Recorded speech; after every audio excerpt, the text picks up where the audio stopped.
കാലത്തിനും ഭ്രമയുഗത്തിനും ശേഷം പ്രണവ് മോഹൻലാലിനെ നായകനാക്കി രാഹുൽ സദാശിവൻ ഒരുക്കിയ DS ഈറെ സമാനതകളില്ലാത്ത വിജയമായി മാറിയിരിക്കുകയാണ്.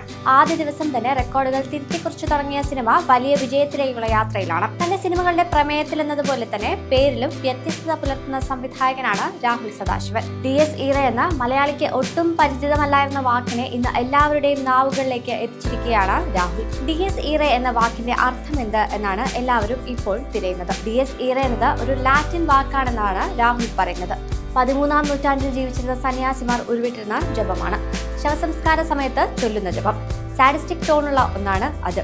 സിനിമയിൽ ഒരു പ്രധാന റോൾ അതിനുണ്ടെന്നാണ് രാഹുൽ പറയുന്നത്. DS ഈറെ പോലെ കേൾക്കുന്നവരെ ഒന്നും ചിന്തിപ്പിക്കുന്ന പേരുകൾ മുൻപും മലയാളത്തിലുണ്ടായിട്ടുണ്ട്.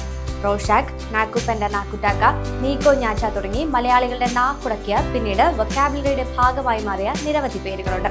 അതുപോലെ DS ഈറയും ഇനി മലയാള ഭാഷയുടെ ഭാഗമാകുമെന്ന് പ്രതീക്ഷിക്കാം.